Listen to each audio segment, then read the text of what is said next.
Mengharapkan tuan-tuan dan puan memastikan mikrofon dalam keadaan mute sepanjang program ini berlangsung.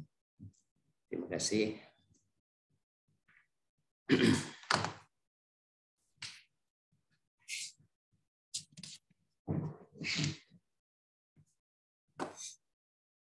Bismillahirrahmanirrahim. Alhamdulillahirabbil alamin. Wassalatu wassalamu ala asyrafil anbiya'i wal mursalin wa ala alihi washabihi ajmain. Rabbi shrahli sadri wa yassirli amri wahlul 'uqdatam min lisani yafqahu qawli. Assalamualaikum warahmatullahi wabarakatuh dan salam sejahtera. Majlis ini mengalu-alukan yang berbahagia Datuk Seri Insinyur Zaini bin Ujang, Ketua Setiausaha Kementerian Alam Sekitar dan Air (KASA), yang berbahagia Dr. Razul Ikmal bin Ramli, Timbalan Setiausaha Bahagian Air dan Pembentungan Kementerian Alam Sekitar dan Air (KASA), yang berusaha Puan Hajah Zahra binti Abdul Samad, Ketua Pustakawan Pustakaan Tunku Tua Aminah UTHM, merangkap Ketua Program Institut Pengajian Tinggi Eselip, yang dihormati Puan Nur Azhar binti Mukmin selaku moderator program, barisan ketua-ketua pustakawan Mesti Awam, barisan timbalan-timbalan ketua pustakawan Mesti Awam, tuan-tuan, puan-puan dan para peserta program yang dihormati. Seterusnya, program Eselip sesi kedua akan diteruskan dengan perkongsian oleh yang berbahagia Datuk Seri Insinyur Zaini bin Ujang. Untuk makluman, program ini akan dikendalikan oleh yang dihormati Puan Nur Azhar binti Mukmin selaku moderator program. Untuk pengetahuan yang berbahagia Datuk Seri, Puan Nur Azhar binti Mukmin merupakan Ketua Pustakawan di Pustakaan Universiti Sains Islam Malaysia (USIM). Latar belakang pendidikan beliau memiliki sarjana Sains Pengurusan Maklumat dari UiTM, Diploma Lepasan Ijazah Sains Perpustakaan UiTM, dan Ijazah Sarjana Muda Pengajian Ilmu Wahyu dan Warisan Islam Universiti Islam Antarabangsa. Beliau juga merupakan pengerusi jawatankuasa Perpustakaan Islam PPM sejak dari tahun 2016 sehingga kini. Di antara pencapaian dan anugerah tertinggi yang pernah beliau kecapi adalah Anugerah Perkhidmatan Cemerlang Istimewa bagi kategori pentadbiran USIM 2018, Anugerah Pentadbiran Cemerlang 2015 dan Anugerah Tokoh Mahal Hijrah kategori pentadbiran USIM 2014. Tanpa melengahkan masa, majlis dengan segala hormatnya mempersilakan yang dihormati Puan Nur Azhar binti Mukmin selaku moderator dan yang berbahagia Datuk Seri Insinyur Zaini bin Ujang dengan perkongsian tajuk 5 Principles of Leadership in Academy. Dengan segala hormatnya dipersilakan.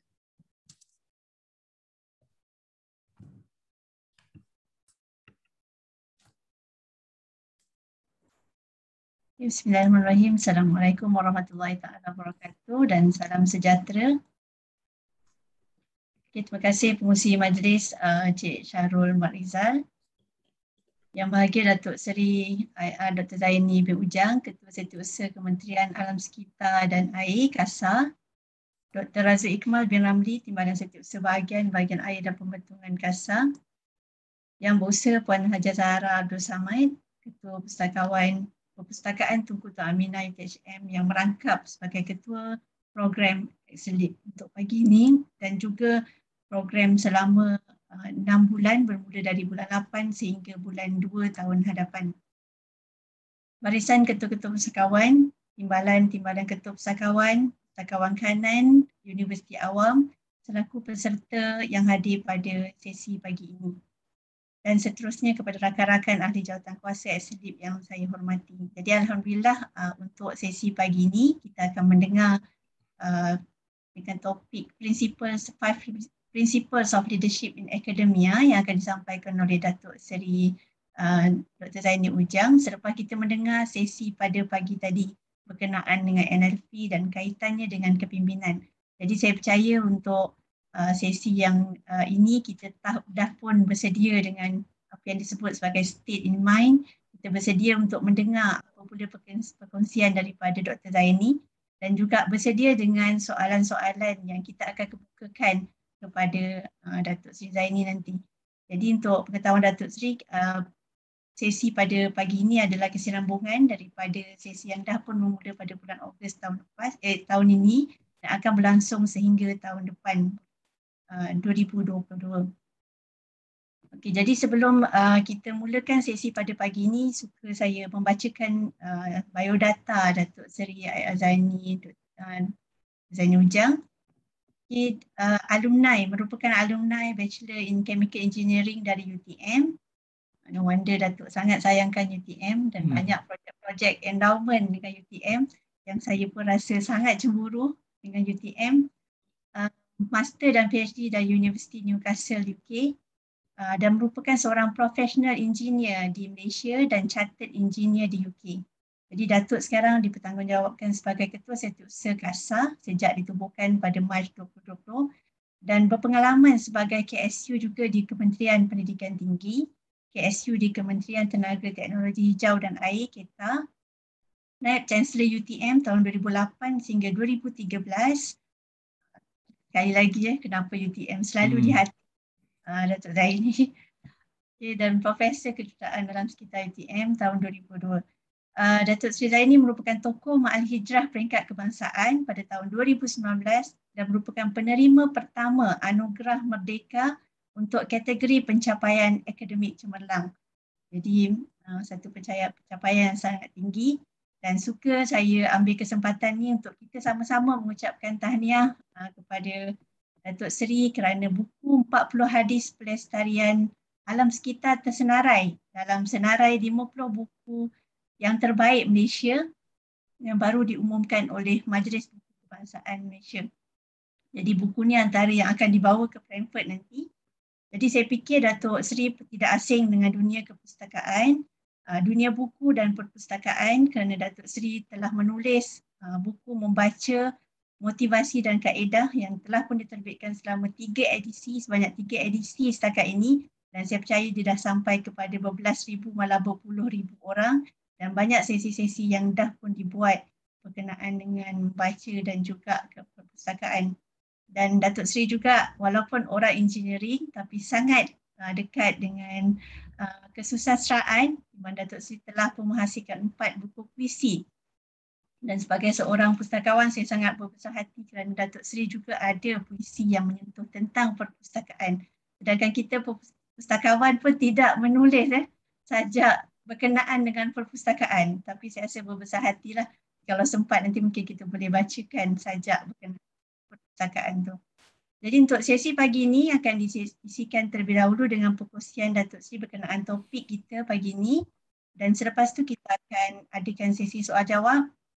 Jadi saya mohon kepada semua peserta bersedia dengan soalan-soalan yang kita akan sampaikan in person directly kepada Datuk Seri untuk dijawab pada pagi ini. Jadi kita mungkin adakan perbincangan dan mungkin boleh kita bertukar-tukar pandangan.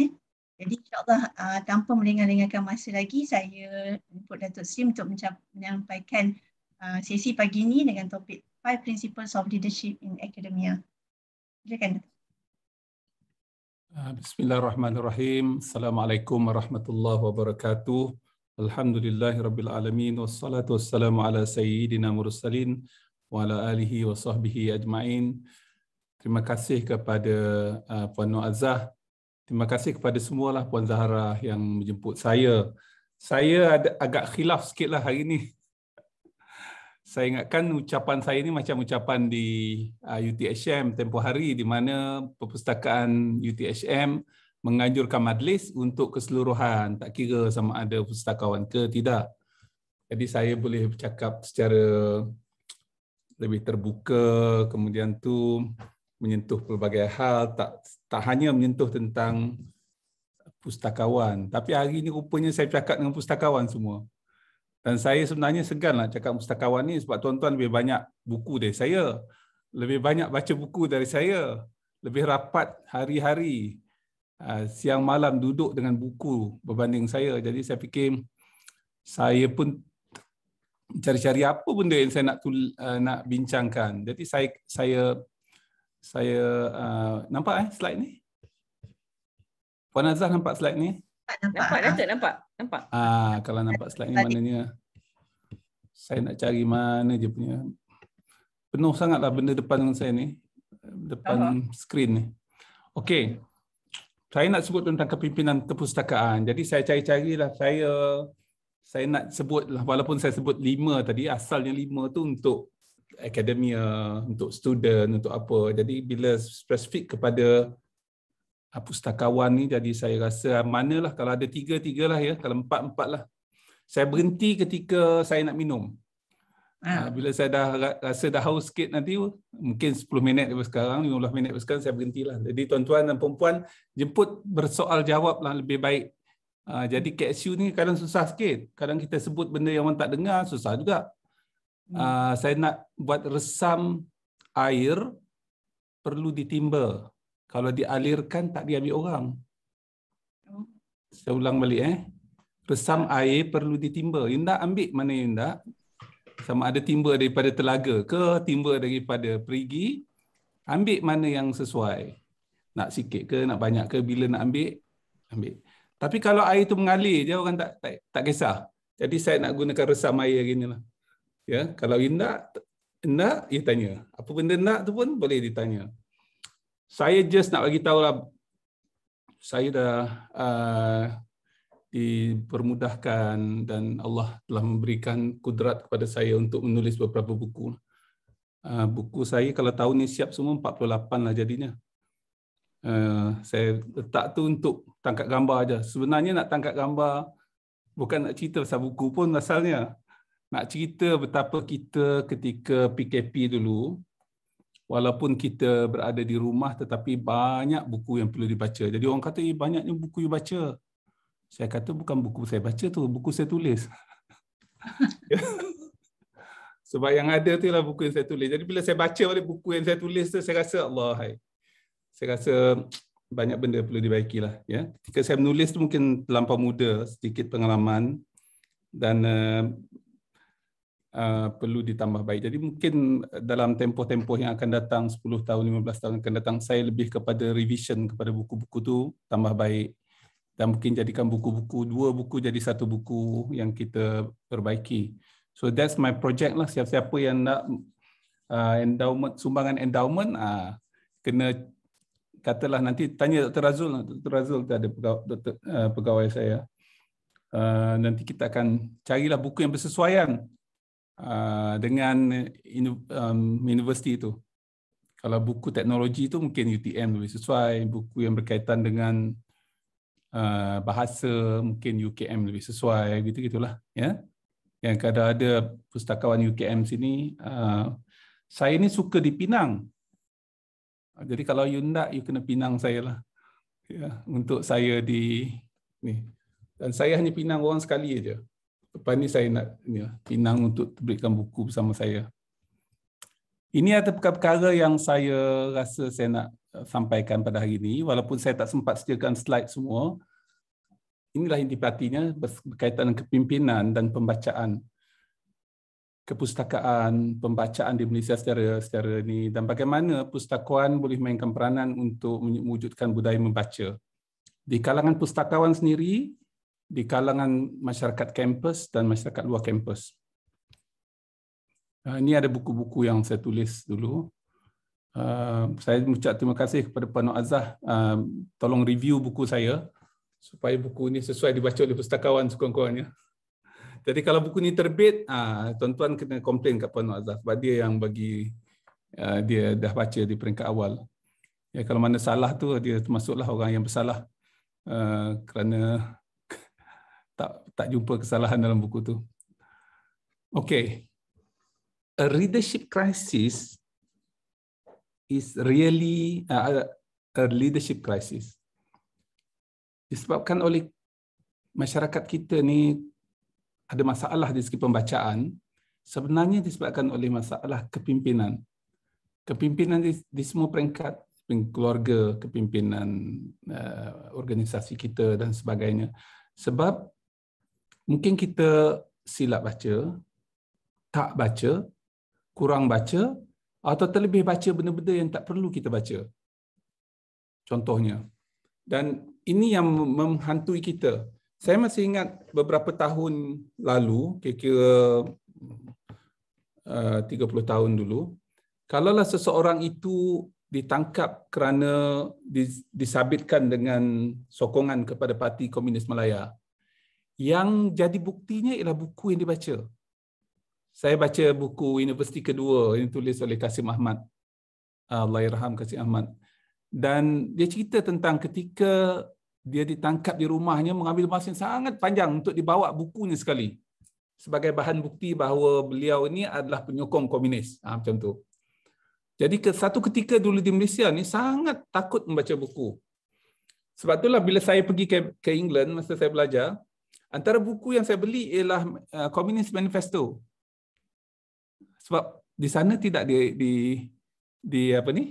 diharamkan. Dan saya tanya berapa harganya, RM7, 90p ke 50p macam tu. Sebab tak ada orang, bila you tak haramkan, orang tak baca pun.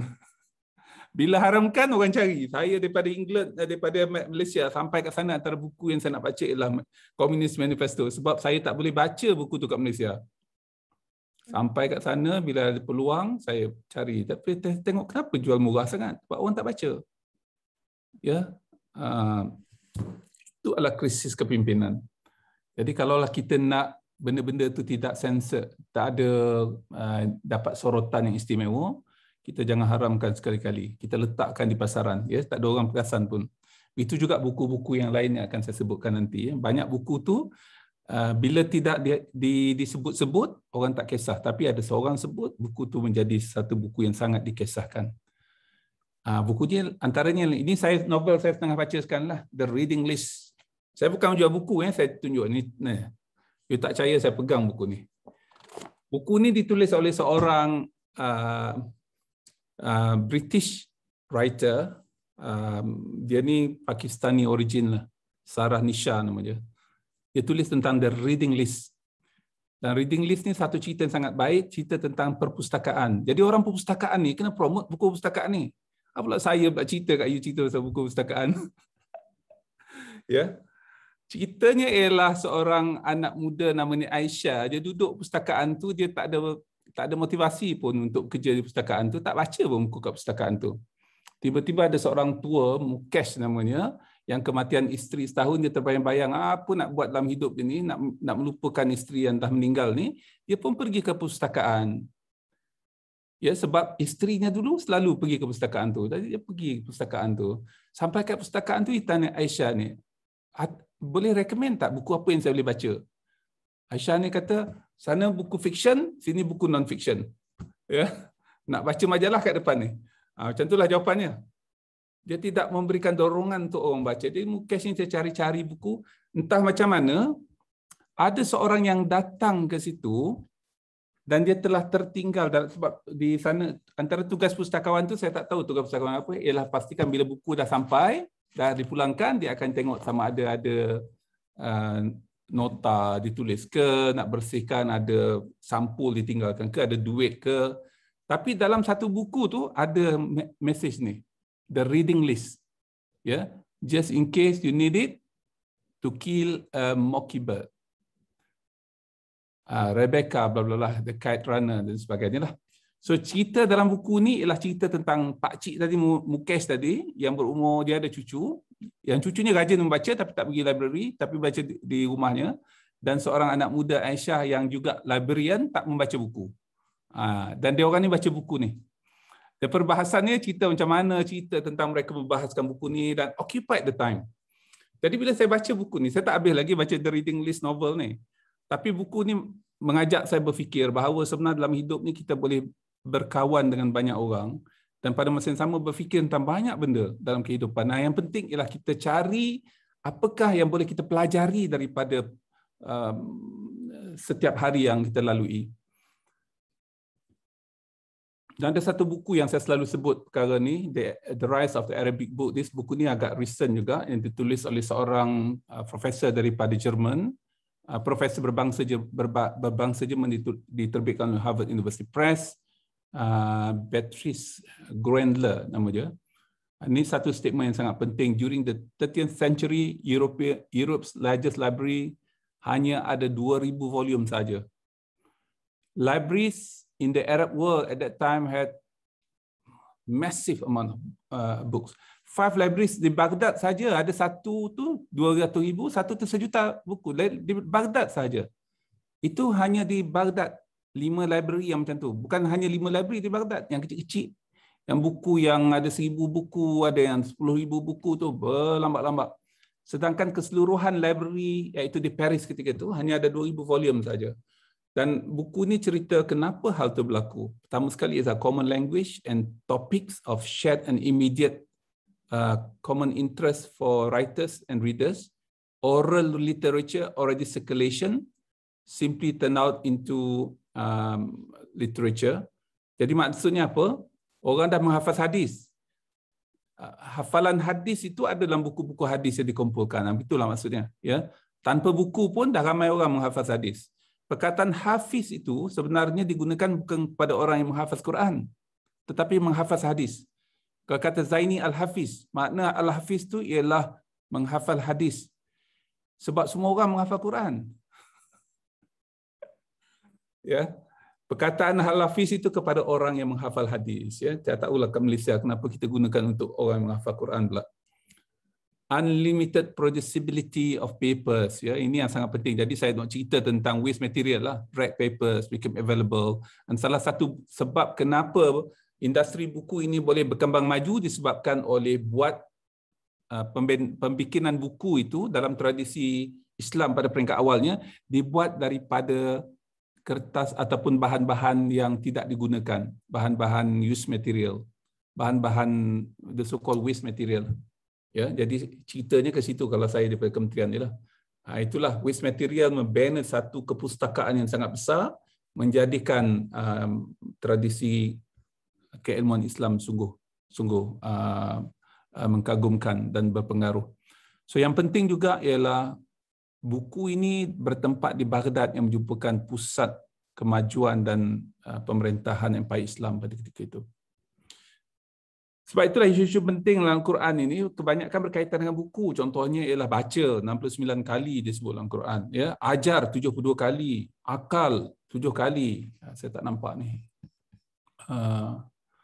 Hati 132 kali. Ya. Lembaran berapa kali itu saya 3 kali, mata 21 kali. Ini perkara yang berkaitan dengan membaca. Bukan hanya baca Quran tetapi juga membaca bahan-bahan bacaan. Saya juga nak, ini boleh bertanya nanti ya, nanti sebab kenapa ni tu? Oh, ilmu sebanyak 34 kali. Jadi perkataan ilmu tu lebih sedikit berbanding perkataan baca. Yang penting kita ada buku, sumber ilmu, yang penting dibaca. Kalau buku ilmunya banyak, bukunya banyak, tak dibaca tak ada makna. Dan diajarkan. Ya, dan menggunakan akal kita berfikir ya dari masa ke semasa dan kena masuk dalam hati. Dan hati itu disebut banyak kali. Yang dididik itulah didik hati, bukan hanya didik akal. Akal tu 7 kali dalam Quran sebutnya, tapi hati itu banyak kali. Maknanya tumpuan kita, pembacaan itu mestilah bukan hanya di akal, tetapi lebih daripada itu. Itu yang orang sebut pasal EQ dan sebagainya. Ini ada satu gambar yang saya selalu guna. Bila saya cakap pustakawan, inilah gambar yang saya guna. A good book can change your life. Jadi, it's very dangerous. Kalau kita tak nak tukar cara hidup kita, gaya hidup kita, pemikiran kita, jangan baca buku. Yeah, you don't have to burn books to destroy culture. Just get people to stop reading. Ini peranan siapa ni nak pastikan orang membaca ni?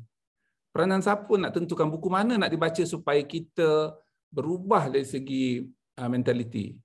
Antara Aisyah dengan Mukesh tadi, bila Mukesh masuk ke dalam perpustakaan, dia tanya, can you recommend me a book to read?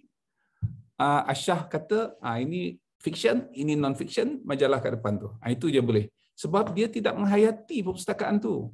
Dia tidak cuba membaca. Dia hanya jadi orang yang menjaga pintu perpustakaan.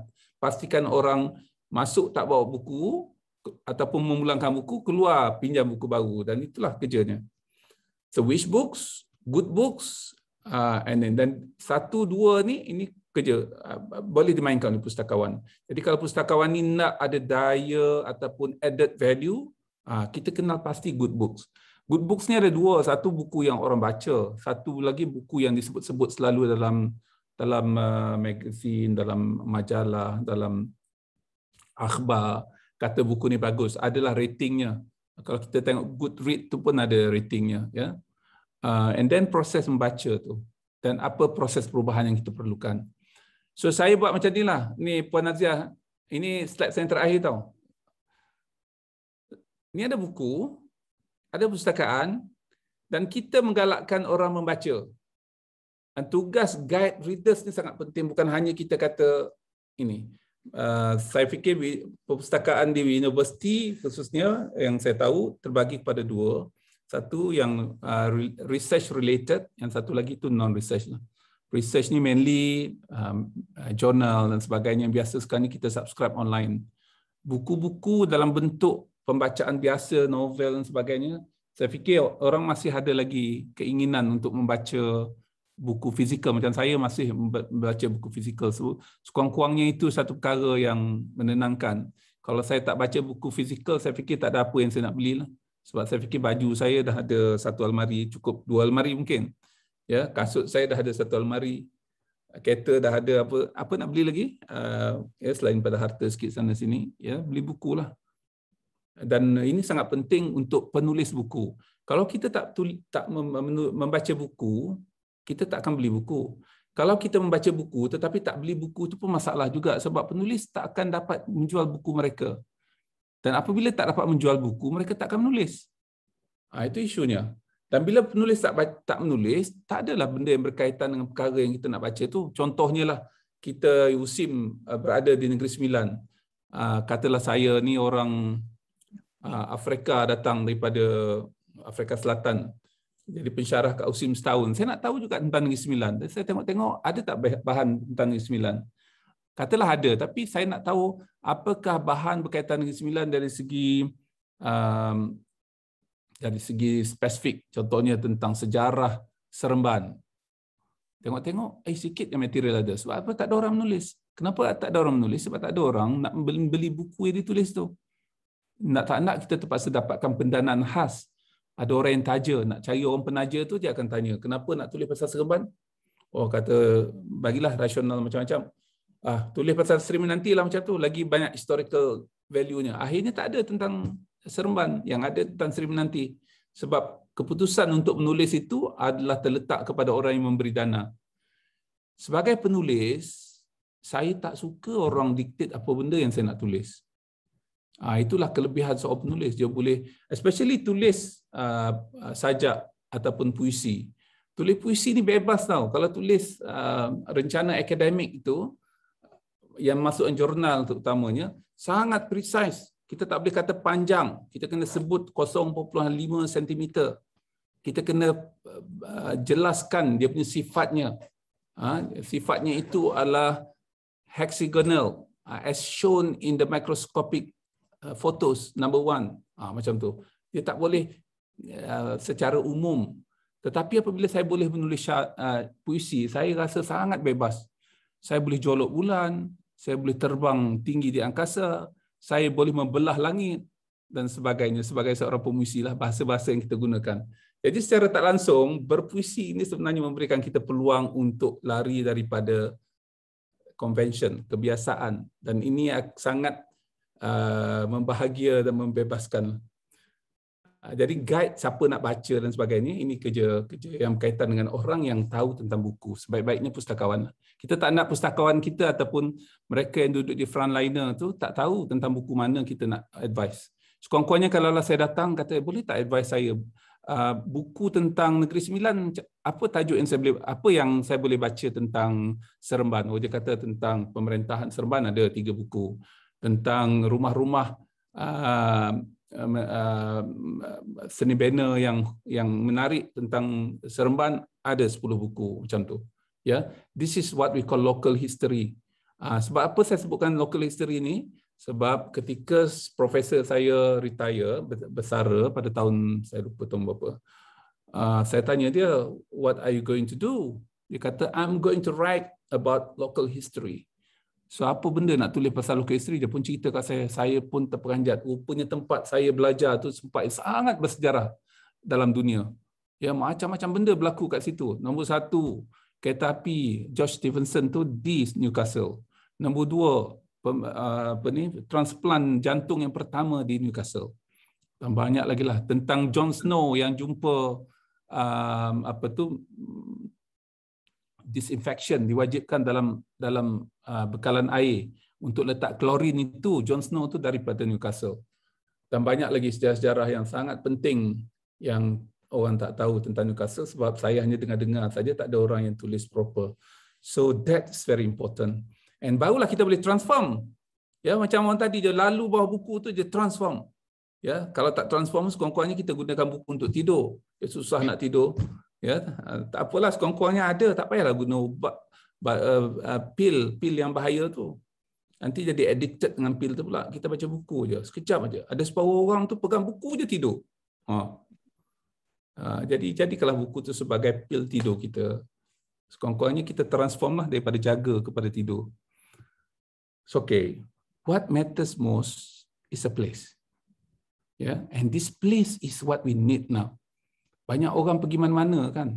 Sebahagian daripada kita ni dah tak ada tempat nak pergi dah, sebab benda yang kita nak, tempat yang biasa kita pergi tu sekarang hanya boleh dengan gunakan telefon kita.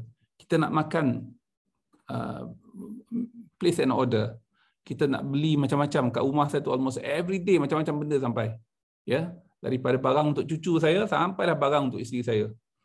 Jadi tak perlu kita pergi banyak tempat. Jadi kalau boleh kita ambil kesempatan ni, perpustakaan tu jadi pilihan kepada orang datang, sebab suasana yang tenang, suasana yang saya ada masalah, saya pergi sana sebab saya mungkin jumpa buku yang menarik, atau orang yang biasa datang, pembaca yang biasa datang situ. Katalah yang biasa datang situ ialah ketua pustakawan UKM, dia selalu ada kat situ. Jadi duduk-duduk kat situ, tanya pustakawan apa khabar, buku apa yang baca sekarang ni bagus, ya. Jadi perkara tu harus perdanakan, dan ini yang berlaku di banyak tempat. Kali terakhir saya pergi Amerika, saya pergi ke Boston, saya pergi ke Massachusetts lah, bandarnya Boston. Jadi saya tinggal dengan kawan saya. Kawan saya ini seorang yang aktif di kawasan dia tu. Jadi dia kebetulan hari Sabtu ke hari Ahad, saya lupa lah. So dia ada banyak aktiviti. Salah satu pada aktiviti dia ialah berjumpa dengan pustakawan, sebab sebahagian pustakawan tu adalah volunteers di kawasan perumahan dia tu. Ini kawasan kecil macam Bangi, ataupun macam katalah di Cyberjaya ada perpustakaan. Sebahagian besar adalah volunteers, bukannya pekerja tetap. Dan mereka ni ada macam-macam aktiviti untuk mereka buat untuk galakkan orang datang. Dan nak tak nak terpaksa datang. Contohnya, katalah kita nak buat perbincangan tentang vaksin. Okay, perbincangan itu dibuat oleh perpustakaan. Ya, ketua pustakawan kawasan tu yang hebahkan, dia panggil. Okay, kebetulan di kawasan penempatan tu ada 3 orang doktor yang boleh explain tentang kesihatan ataupun tentang vaksin, tentang COVID-19 apa semualah. Jadi dia adakan acara. Orang datang ke perpustakaan tu bukan hanya untuk pinjam buku. So sementara nak cerita tentang benda tu, ada buku-buku yang berkaitan dengan kesihatan awam, tentang COVID, tentang vaksinasi, apa semua dipamerkan lah untuk orang baca. Secara tak langsung itulah galakkan kepada orang datang ke perpustakaan.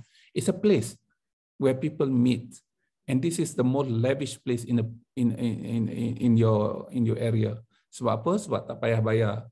Yang keduanya, kadang-kadang orang bawa makanan, share makan kat situ, dan you are talking with decent people. Ya. So perkara-perkara tersebut saya fikir sangat memberikan kesan kepada saya ketika saya lawatan ke sana. Dan buku-buku lama tu dijual, ya, biasanya. Dan dia dah grupkan.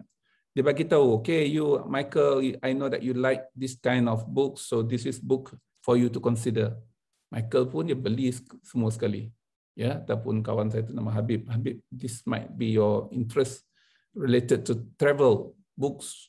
Habib pun belilah buku travel, dia suka travel. Ya, dan jadikan buku tu juga sebagai hadiah, boleh sampai kat rumah dia. Dia kata, ini there are 20 books there, you can choose whatever you like. Ya, things like that is to be mainstreamed. Otherwise nanti kepentingan perpustakaan ni semakin lama semakin sikit, orang tak datang perpustakaan. Jadi nak tak nak kita kena attract orang. Macam mana cara orang nak datang ke perpustakaan? Dan cara kita untuk datang ke perpustakaan tu mestilah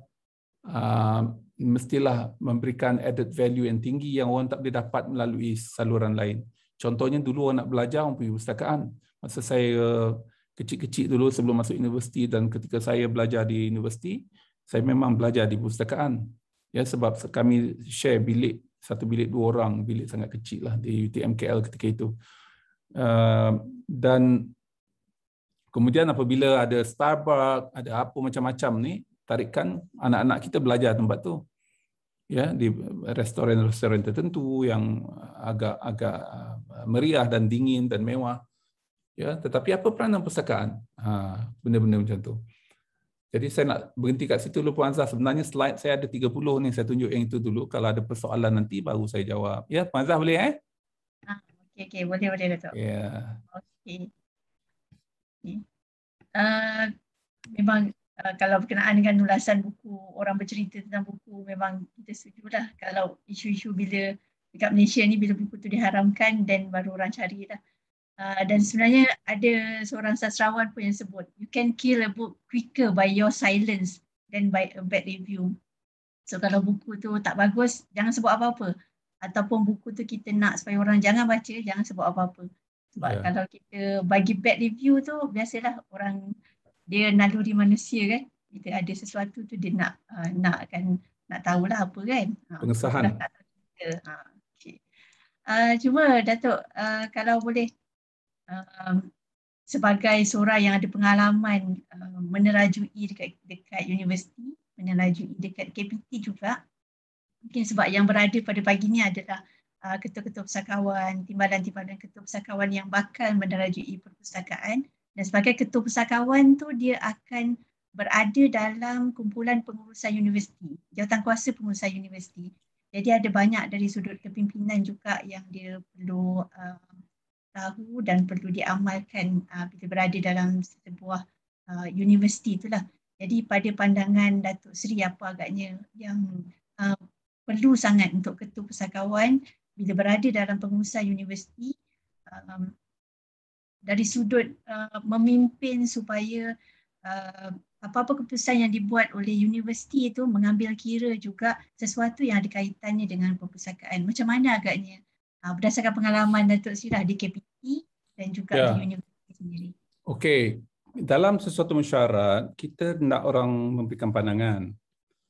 Contohnya apa saja benda yang berkaitan dengan pembangunan negara. Saya akan bagi tahu dari segi perspektif persekitaran, dari perspektif kelestarian, pelepasan karbon. Ini kalau saya lah. Apa saja, you cerita apa pun saya kata ada peranan saya. Contohnya dalam COVID ni. Vaksinasi COVID ni adalah green vaccination, di mana semua pelepasan karbon disebabkan oleh pembikinan vaksin, pergerakan vaksin daripada tempat bahan mentah kepada kilang-kilang, kepada pengguna, kepada central storage kepada pengguna tu, itu semua kita kira berapa karbon yang terlibat. Dan karbon yang terlibat itu kita offset, kita ganti dengan penyerapan karbon melalui penanaman pokok. You sebut apalah, you nak kahwin, saya kata kahwin secara lestari. You nak apa? Gaya lestari. Cara gaya lestari macam ni. Macam tu. So indirectly macam lah pustakawan. Macam mana bila kita bincang tentang pelajar sekarang ni, belajar PDP, apa peranan pustakawan? Jadi kita nak melihat perspektif pustakawan dari segi membantu PDP. Kalaulah contohnya kita cerita tentang penjanaan endowment, kan? Oh, pustakawan kami ni tak ada kepakaran apa semua. Jangan cari kepakaran, you cari penulis yang boleh sumbangkan dana. Dan you buatlah selama, katalah, contohnya lah saya, contohnya, bukan apa, saya saja nak bagi tahu contoh. Kalau contoh orang, kau marah pula saya mengata orang. Katalah saya nak buat buku saya yang terbaru tentang membaca ni, tajuknya baca. Bukan membaca tu kata suruh, kata kerja. Ini baca. Dia baca tu dia jadi nouns lah. Dia jadi nouns dekat Melayu apa? Nouns, kata nama. Kata nama. Jadi dalam baca tu saya nak cerita tentang banyak perkara. Isunya daripada beberapa buku saya yang terakhir, mungkin 15-20 yang terakhir ni, saya memang dedicate kepada endowment. Jadi siapa yang nak terbitkan buku ni? contohnya. Kemudian tu apa mekanisme kita boleh jadikan buku ni sebagai pendanaan kepada sesebuah perpustakaan dan aktiviti kepada perpustakaan. Itu sebabnya masa saya memberikan ucapan saya penyerahan buku kepada Naib Chancellor Universiti Malaya dan Universiti Teknologi Malaysia beberapa hari yang lalu, saya sebutkan tentang social academia. Bukan social entrepreneurship, social academia. Di mana kerja-kerja sosial kita ini akan menggerakkan aktiviti akademik. Ya, research boleh dibuat, aktiviti akademik berkaitan dengan bidang itu boleh dimeriahkan dan sebagainya lah. Macam-macam benda boleh buat. Ya. Pada masa yang sama ada duit. Dan duit ini adalah duit yang kita jual buku tu. Dan untuk jual buku tu ada macam-macam cara lah. Sama ada kita buat seminar, workshop dan sebagainya. Ya. Macam mana kita dapat keuntungan? Sebab kita tidak menjual melalui orang tengah. Bayangkan, ya, saya cakap dengan pustakawan ni, buku di MPH tu, dia punya commission dia 55%. Kalaulah kita jual RM100 buku, RM55 kepada MPH. Buku Koni-Kunia tu 45 ke 50%. RM100 50. Boleh tak RM50 ni instead of kita bagi pada Koni-Kunia, tapi tak apalah, Koni-Kunia tu dia dapat jugalah, katalah kita hantar 100. Yang kita pun hanya dapat dari segi keuntungan kecil kepada penerbit dan royalty honorarium kepada penulis yang mungkin lebih kurang dalam 15% saja atau 20%. Kita buat selebihnya buat dengan sesebuah perpustakaan. Jadi saya dah kira untuk Universiti Malaya kita boleh dapat satu buku, seorang profesor boleh dapat RM100,000. Ya. Ya, tengoklah video saya beberapa hari yang lepas ni. Ya. Satu buku. Bayangkan 1,000 profesor ada ataupun katalah 500 profesor. 500 kali 1,000 itu satu buku. Dan jangan jual buku tu RM30. Jual buku tu cantik-cantik, buat macam cover yang saya buat tu. Hard cover betul, dalam warna-warni, jual RM100. Ya, mungkin modalnya campur dengan bayaran kepada pihak-pihak yang berkenaan tu mungkin RM40. So you have RM60 at stake. Assuming sebahagian buku tu hilang, koyak, tak dipulangkan apa semua, RM50 satu buku. You terbitkan 10,000 buku.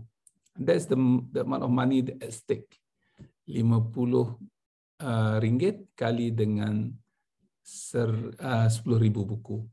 Ya, itulah RM500,000 itu satu buku je. Bayangkan kita ada banyak buku yang lain. Jadi kalau secara tak langsung bila orang sebut pasal endowment universiti, perpustakaan pun boleh buat endowment. Untuk jual buku tu buat macam-macam lah, buat diskusi buku, suruh student yang discuss buku tu, suruh pensyarah discuss, orang ramai discuss dan sebagainya. Jadi secara tak langsung buku tu akan dibeli dan akan diserahkan kepada universiti berkenaan ataupun perpustakaan berkenaan untuk endowment untuk tujuan-tujuan pelbagai.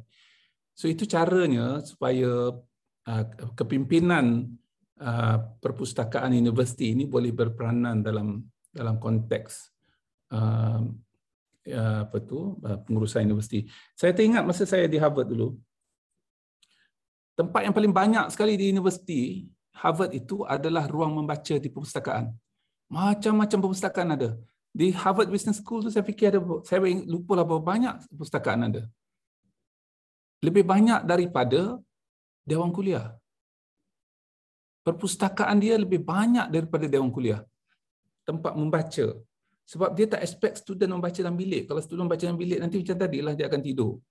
Ya, jadi dia kena tempat yang itu girlfriend lalu pandang mata sikit apa semua. Jadi dia kalau berdengkur tidur tengah orang tu kan malu kan. Jadi nak tak nak dia terpaksa jagalah sebab malu kepada orang depan meja dia tu. Sebab tu kalau kita tengok you Google library dekat Harvard University, you tengok library sangat cantik. Dia punya tempat membaca tu masya-Allah, this the best part of the university.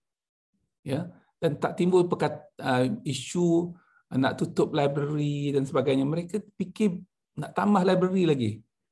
Ya, bidang-bidang yang sangat khusus, contoh Harvard Business School tu, ini cerita tentang organizational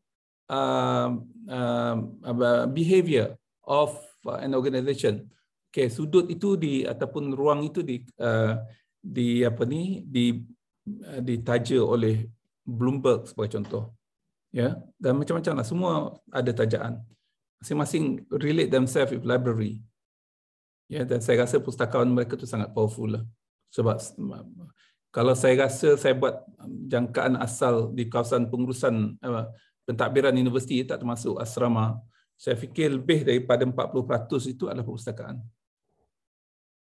Ya, macam-macam perpustakaan. Ya. Okey, so maksudnya kita tidaklah sebagai seorang ketua pustakawan tu dalam pengurusan universiti, kita tak ada dijangka untuk memberikan pandangan-pandangan yang di luar daripada bidang. Maksudnya kita kena ketengahkan apa yang kita ada. Ya, and bagi add value. Penjanaan tabung endowment kita boleh, penjanaan keuangan universiti kita boleh. Carilah cara. Pelbagai. Dengan perpustakaan juga lah nanti. Ya.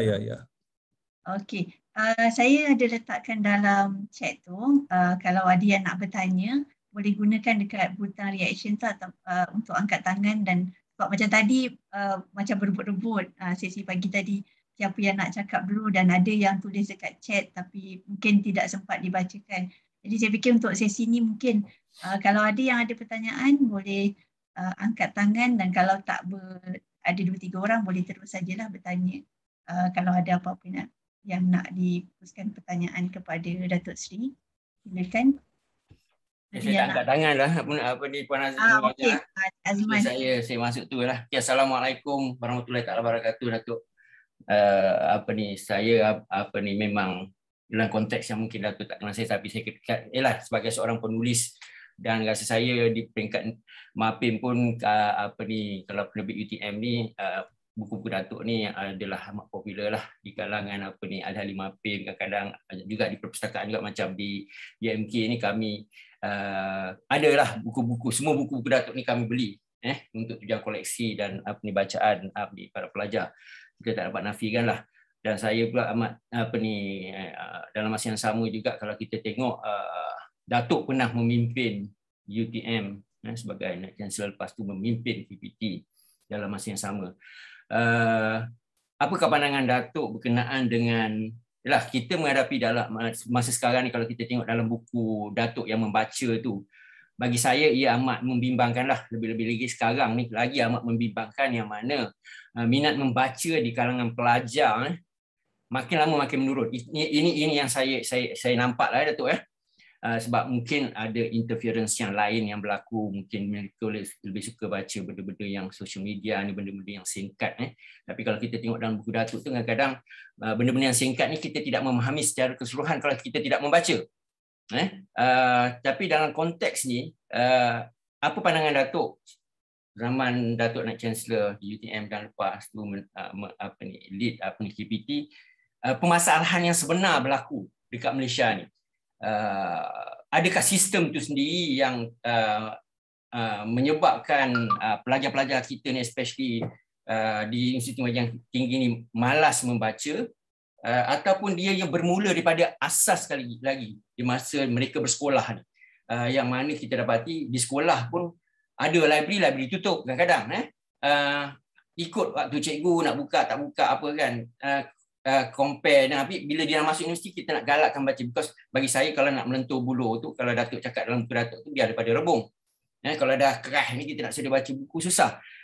Tapi sedangkan kalau kita tengok di luar negara, orang-orang yang berjaya ni, kalau kita tengok dalam list dalam orang yang berjaya di dunia ni, macam Oprah Winfrey, Mark Zuckerberg ni, Bill Gates, Warren Buffett ni, adalah orang yang memang treasure membaca ni.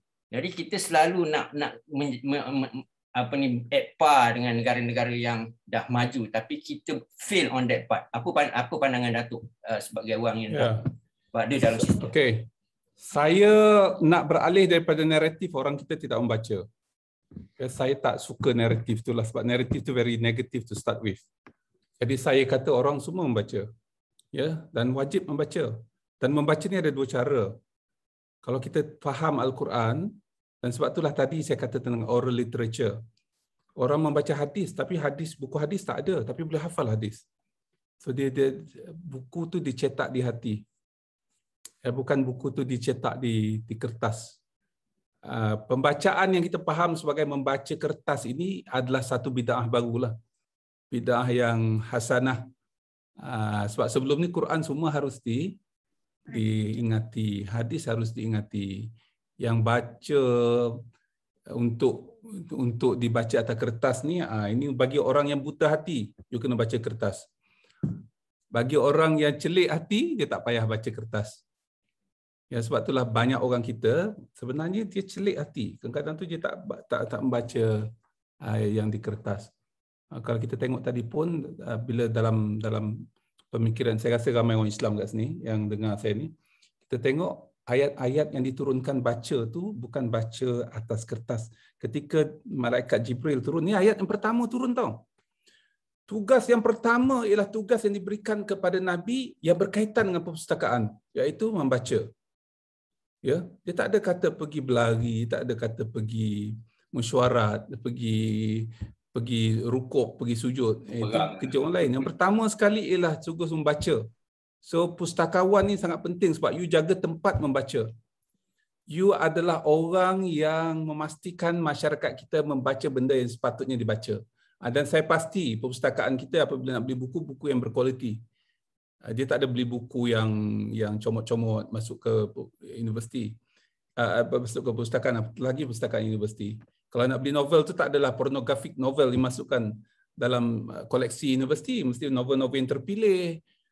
Kalau puisi saya pun mungkin tak terpilih sekarang ni. Ceklah sama ada tak ada. Kalau saya pun disingkirkan, makna hebatlah perpustakaan ni. Puisi-puisi yang terbaik saja yang boleh masuk ke perpustakaan universiti. Negara, sastrawan negara je masuk. Sastrawan negara saja, yang lain tak boleh. Kalau yang nak cuba-cuba nak main-main ni tak payah, kita tak akan beli buku awak. Yang nak jadi sastrawan tu kita tunggu. Maknanya hebatlah. Dan tugas pertama diberi kepada Nabi adalah membaca. Tetapi pada ketika tu, malaikat tak bawa kertas suruh Nabi baca. Malaikat suruh baca, 3 kali diarahkan baca. Iqra, iqra, iqra. Lepas tu baru diajarkan Iqra bismi rabbikal ladzi khalaq. Itu maknanya dibaca. Maksud baca di situ ialah dicetak di hati. Jadi jangan kata masyarakat kita tak membaca, tapi kadang-kadang kita cetak di hati. Jadi saya tak nak limitkan naratif membaca ni hanya benda yang dicetak. Kadang-kadang benda yang dicetak ni yang kita tak jumpa benda yang nak difahami. Ya, yang tak dicetak itu. Pengalaman kita dalam hidup semakin kita berusia, kita baca balik buku-buku yang pernah kita baca dengan perspektif yang berbeza. Sebab kita melihat perkara yang berbeza. Kita tak melihat perkara yang menarik pada ketika kita berusia 25 tahun berbanding dengan kita berusia macam saya lah 45 tahun. Macam tu. Kan? Jadi 20 tahun membedakan kita tu memberikan kita perspektif yang pelbagai dan kita baca benda lain. Kita menatap ayat-ayat kata-kata itu ayat yang sama tetapi yang kita baca benda lain. Yang kita faham benda lain.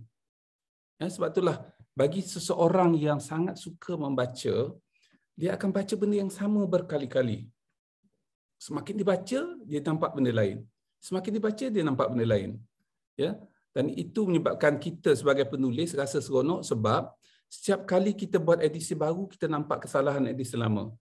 Dan kita tambah baik kepada edisi baru. Sebab kalau kita baca balik, kata alamak, teruknya saya masa ni tulis benda ni. Ya? Jadi ini secara tak langsung menyedarkan penulis sendiri bahawa mereka harus cepat maju ke depan. Jangan fikirlah benda-benda yang dah ditulis dah tercetak. Jadi kita kena move forward, buat edisi seterusnya. So, berbalik pada soalan tadi, bagaimana kita nak mengatasi masalah ni? Saya rasa kita kena wujudkan kelompok teras yang saya sebutkan selalu. Ini yang saya selalu sebutkan. This is my, insyaAllah, buku membaca saya tu ceritanya ni lah. Jadi kalau Puan Azhar nak tolong semak buku saya tu baguslah. Ya. Kita sebenarnya nak wujudkan nilai membaca. Dan untuk ada nilai membaca tu kita kena ada 3 summit. 3 perkara yang kita kena banner dalam hidup kita. Pertama sekali bahan bacaan. Ini tugas pustakawan. Kedua, kita mesti dampingi pembaca. Di mana nak dampingi pembaca? Kat perpustakaan lah. Ya, sebab itulah penting Mukesh jumpa Alisha di dalam buku The Reading List tadi. Dampingi pembaca baru dia tahu buku apa nak baca lepas ni. Apatah lagi kalau kita belajar di universiti. Tapi saya fikir di universiti ni it became very mechanical. Orang buat kerana nak lulus peksa. Lepas itu saya dah baca buku ni. Berbeza dengan kita baca ketika berumur 20 tahun, ketika kita menjadi pelajar tahun 2 berbanding dengan kita menjadi jurutera, kita menjadi pegawai pada usia kita 40 tahun. Buku yang sama, edisi yang sama akan berbeza. Kita akan singkap benda lain. Ya, kita tak singkap benda yang kita telah baca itu. Ya, dampingi pembaca itu sangat penting. Dan kita kena ada pelaburan. Kenapa pelaburan itu penting? Sebab kita nak memperuntukkan masa. Nak memperuntukkan wang. Kalau kita sekarang ni contohnya, macam kita bekerja, mana masa kita nak membaca? Itu sebab penting bagi kita untuk melaburkan masa kita. Ya, kalaulah kita tak ada duit untuk melabur wang lah. Tapi kalau kita ada duit untuk melabur masa dan melabur wang, jadi pelaburan tu tambah banyak lagi. Antara bahan baca dengan pelaburan itu yang berlaku tulis baca tu. Ya, itu yang berlaku proses pembacaan tu. Tulis baca, patutnya tulis baca tu bukan tulis saja. Antara pelaburan dengan dampingi pembaca tu di situ adanya perpustakaan, sama ada perpustakaan peribadi, perpustakaan digital ataupun individu berkenaan. Antara dampingi pembaca dengan bahan baca tu, dengan bacaan tu, itu kita ada kumpulan-kumpulan. Ini sangat penting ya. Kalaulah kita contohnya saya nak membaca tentang puisi, saya akan berdamping dengan kumpulan pemuisi. Jadi carilah kumpulan pemuisi yang memang kerjanya berpuisi, sama ada membaca puisi mereka ataupun menulis puisi. Jadi secara tak langsung kita akan dapat bahan bacaan tu kita hasilkan dan berlakulah proses tulis baca. Begitu juga dengan yang lain-lain lah. Dan di sini wujud apa yang kita sebut sebagai oasis. Nilai membaca tu akan kita bina. Macam mana nak bina nilai membaca tu? Saya fikir, saya tak pernah buat research ya. Ini pandangan saya. Saya alami sendiri dan keluarga saya, di keliling saya, orang yang selalu bertanya dengan saya. Apabila mereka faham tentang perkara ni, 7 saranan budaya membaca ni, barulah kita terbina nilai membaca tu. Ya, jadi tak timbul sama ada di sekolah dulu dia tak ada. Mungkin di sekolah tu ada, tapi keluar daripada sekolah tu, dia tidak lagi melaburkan masanya. Tugas melaburkan masa tu bukan tugas ketua pejabat. Bukan tugas KSU, bukan tugas Naib Chancellor, tugas kita secara individu untuk maju ke depan. Dampingi pembaca tu sangat penting. Sebab biasanya pembaca ni, I would say that they are decent people. Kalau kita nak tengok decent people tu, nombor satu, tengok orang yang taat mengerjakan perkara-perkara yang diwajibkan, takut melakukan kesalahan. Yang kedua ialah orang yang membaca. Mana kita nak jumpa orang ni? Perpustakaan. Ya, kalau kita pergi masjid tak semestinya orang tu membaca. Tapi confirm kalau dia pergi perpustakaan tu, saya rasa kecuali dia bukan Islam lah. Kalau bukan Islam tu dia dengan agama dia. Tapi orang yang membaca, yang apatah lagi memberi sumbangan jadi volunteers di perpustakaan untuk memberikan perkhidmatan. That are the people that we have to be with. Sebagulah saya fikir nilai membaca tu wujud. Jadi naratif kita sekarang ni kena berbeza. Jangan tanya banyak mana membaca. Kalau saya tanya orang Jepun pun, orang Jepun sekarang ni menghadapi masalah di mana budak-budak terlampau banyak membaca. Sama ada baca melalui social media. Orang Jepun tak gunakan social media macam kita guna. Mereka menggunakan digital, apps dan sebagainya. Dan membaca buku dan sebagainya. Dan ramai di antara golongan muda di Jepun sekarang ni, dia tak boleh nak socialize. But they are too attached to reading materials. Sama ada dalam bentuk buku ataupun dalam bentuk gadget. Ya, nak mengorat tak reti. Kalau nak mengorat tak reti, you tak boleh compete nak dapatkan pasangan hidup. Macam mana nak dapat pasangan hidup? Itu yang terpaksa kahwin dengan on paper dia berkahwin dengan digital girlfriend. Ya, yang sebenarnya adalah robot, bukannya manusia hidup. Itu masalah. Wallahu a'lam. Betul ke jawapan saya ni? Itulah Datuk. Yang saya bimbang Datuk sebab pengeluaran statistik di peringkat kementerian katakan ataupun agensi-agensi tertentu kan, dia menilaikan orang membaca itu sebagai salah satu indikator. Macam Datuk cakap tadilah, tak semestinya kan. kita tak tahu orang baca dalam bentuk mana. Jadi indikator ni yang macam seolah-olah mengikat kita untuk memikirkan masyarakat Malaysia ni macam mana. Itu Ya, yang tak apa. Itu tak apalah. Itu tak apa. Tapi naratif ni terlampau lama. Naratif ni dah 40 tahun macam seolah-olah kita tak banyak berubah. Naratif kita sepatutnya pergi kepada nilai pembacaan tu. Ya, berbanding dengan membaca tidak. Kan kita dalam hidup ni ada naratif kan? Naratif sangat, penceritaan kita tu bagaimana? Yep. Pustakawan kena bercerita bahawa Zaini Ujang lahir dari perpustakaan UTM. Macam tu. Sebab masa saya undergraduate dulu, ada ke staff UTM tu?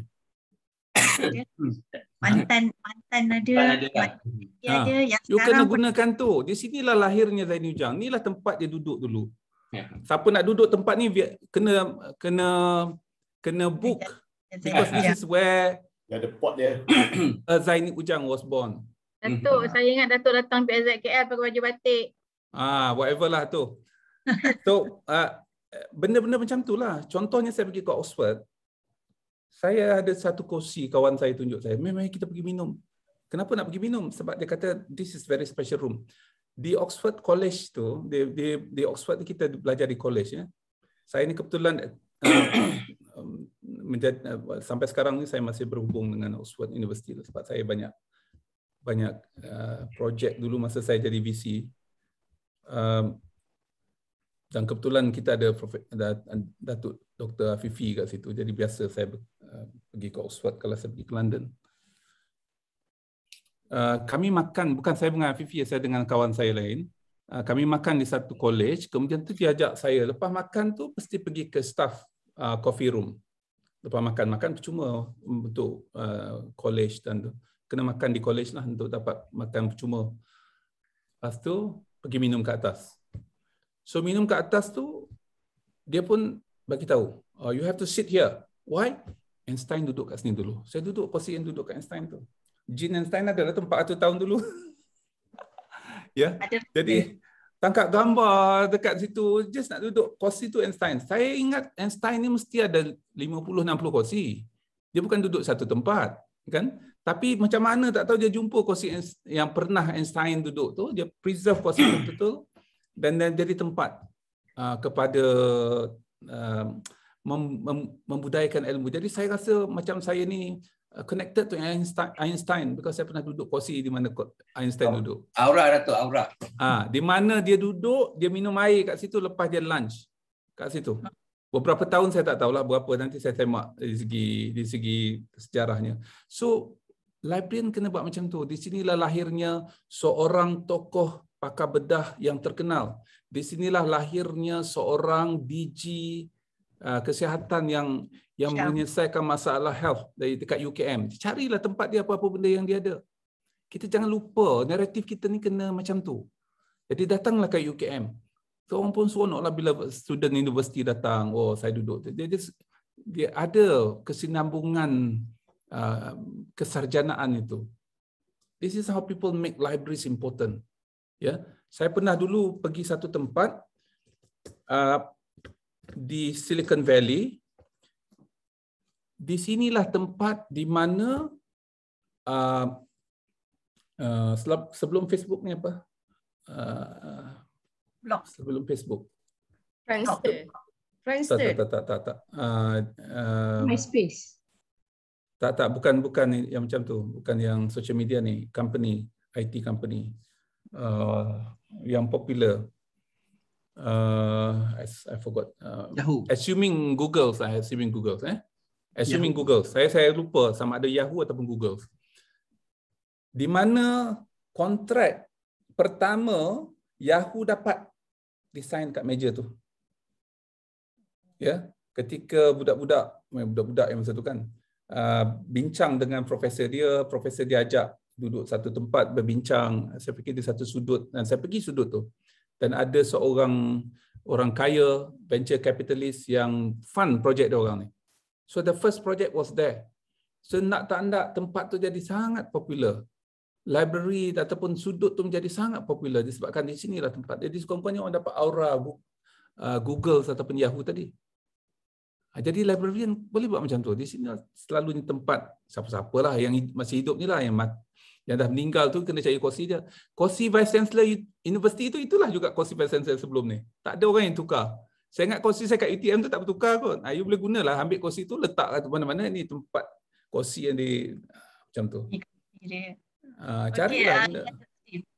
Saya rasa ni ada satu soalan yang mungkin ini satu lagi naratif yang kita biasa dengar juga. Puan Hashimah tanya apa pendapat Datuk Seri tentang habit book collector atau beli buku tapi cuma baca bab tertentu aja dan bukannya keseluruhan buku. Ya, kenapa kita nak wajibkan orang membaca seluruh buku? Selalu orang tanya, kalau saya pun postkan apa buku, adakah puan baca buku, semua buku ni dari muka ke kulit ke kulit? Itu soalan yang biasa. Saya nak tanya orang yang bertanya tu siapa-siapalah kan. Ketika Quran tu turun, adakah Quran tu dalam sebutir Quran? Ataupun Quran itu diturunkan bab-bab. Jadi saya berpendapat kita kena membaca bagaimana Quran diturunkan. Apabila kita ada masalah, kita cari masalah tu. Bukan kita baca arbitrary. Sebab itulah di koleksi saya sebagai contohnya, saya mengaku mungkin hanya 20% yang saya betul-betul baca. Yang 80% sebahagiannya saya macam buku The Reading List ni saya suka, jadi saya akan baca habislah. Separuh buku tu novel tu Allah, tiba-tiba hero nak mati. Bergaduh dengan girlfriend dia, kadang buanglah buku ni, malas saya fikir. Ya, itu tak menyeronokkan saya. Tapi bila ketikanya nanti mungkin saya ada momen-momen yang macam tu, mungkin saya sambung baliklah. Ya, benda-benda macam tu. Jadi saya fikir jangan paksa orang membaca buku, tapi kita lihat keperluan pada ketika tu. Ya, begitu juga bila kita membaca, contohnya buku, kita yang penting kita scan buku. Sebab tu dalam buku motivasi yang kaitan baca tu, kita dapat buku tu, kita scan buku tu. Kita ungkap muka ke muka. Kita tahu apa dalam buku tu, tapi kita tak baca secara sepenuhnya. Scan tu can be done within 1 hour. Jadi roughly tahu chapter apa dalam buku ni, siapa pengarangnya, apa topik-topik yang ditulis dalam buku ni. Bacalah buku saya tu, ya. Scanning tu penting untuk kita buat. Lepas tu sama ada kita nak teruskan baca ataupun tidak. Tapi kalau kita nak sejam duduk dekat kedai buku tu scan, marahlah pula orang. Ya, beli tidak, scan 1 jam 2 jam. Jadi biasanya saya tengok kulit buku tu cantik, tajuk pun saya suka, orang pun saya suka, saya akan bacalah ataupun saya akan beli. Dan satu lagi ialah apa yang kita nak beli. Okey, saya cadangkan kita beli buku ni ikut dua. Ini saya cerita sebagai peribadi, bukan sebagai pustakawan. Pustakawan tak boleh pakai macam ni. Pustakawan untuk library, perpustakaan universiti tak boleh buat benda ni. Yang boleh hanya secara peribadi. Satu, kita ikut topik. Contohnya, apa sahaja buku yang berkaitan dengan alam sekitar dan air, biasanya saya akan beli. Walaupun harganya mahal, RM1,000 ke RM800 ke RM500, saya akan beli, insya-Allah. Ya, sebab saya nak tahu buku tu. Yang kedua ialah pengarangnya tu saya ikut. Contohnya kalau dalam bidang puisi, semua puisi yang ditulis oleh Zurina Hasan, yang ditulis oleh Osman Awang, yang ditulis oleh Muhammad Haji Saleh, yang ditulis oleh orang-orang tertentu, semua saya beli. Ya, Bahar Zain dan sebagainya, semua beli. Walaupun edisi berbeza, walaupun compilation, saya ada the whole set of dia punya buku. Begitu juga yang lain-lain. Contohnya macam novel Murakami, novel Isamat Said, novel Isamat Ismail, novel contohnya ini cerita Coelho, dan 2-3 orang lagi, memang semua saya beli. Dan sebahagian tu edisi yang pelbagai. Ada edisi kulit tebal, saya juga beli edisi kulit nipis. Sebab ketika saya beli peringkat awal tu, saya tak ada duit, saya beli itu. Tapi saya dah beruang sikit, saya beli yang cantik sikit lah. Buku-buku tentang management, semua yang ditulis oleh Clay Christensen, yang ditulis oleh Peter Drucker, yang ditulis oleh Stephen Covey, yang ditulis, semua saya beli. Ya, jadi saya beli ikut orang dan ikut subtopik. Sejarang beli arbitrary, benda yang saya tak tak ikuti. Yang lain-lain itu secara rawak lah kalau macam kata ada keperluan dan sebagainya. Jadi bila kita ada masalah, kita akan refer kepada buku tu. Kita tahu buku Clay Christensen yang mana yang berkaitan dengan tu.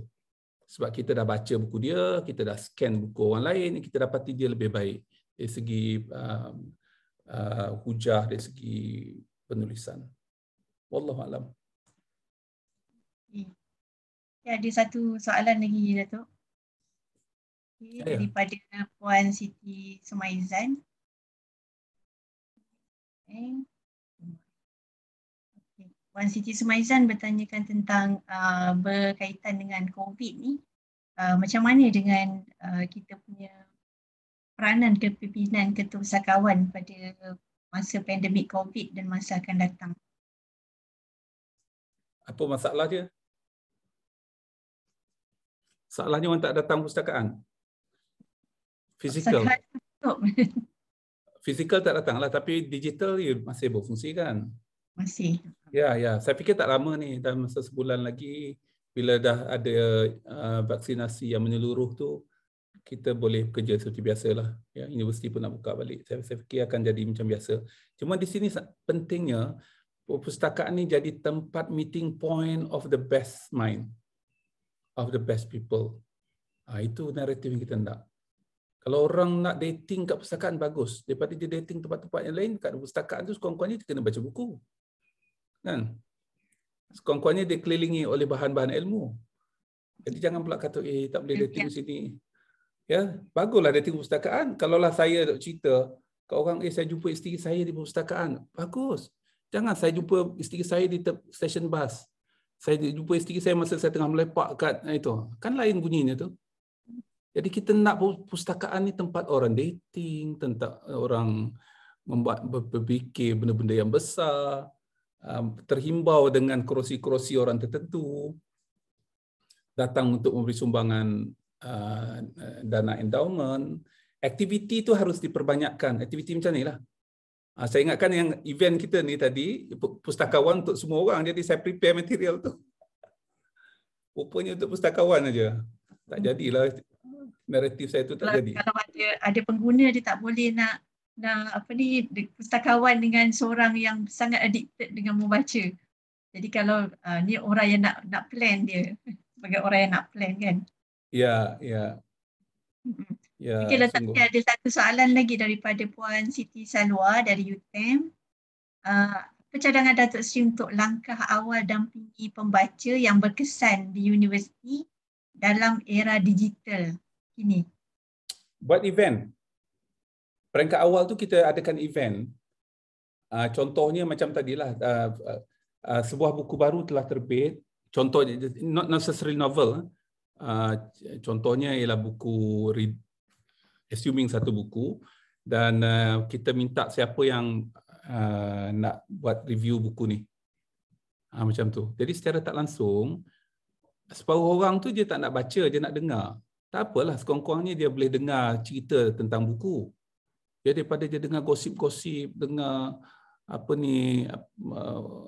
fitnah-fitnah yang diberi sampaikan sana sini, biarlah dia berfikir tentang buku yang dibacakan. Biarlah orang setuju tak setuju berdebat tentang benda-benda yang berkaitan dengan ilmu. Ya, minta open dulu. Katalah seorang pelajar bersetuju. Katalah tak ada pelajar yang bersetuju. Jadi katalah yang bersetuju tu ialah seorang pensyarah. Dan kita sebut pada pensyarah ni, jangan akademikkan benda tu. Jangan susahkan. Jadikan benda ni simplify the book.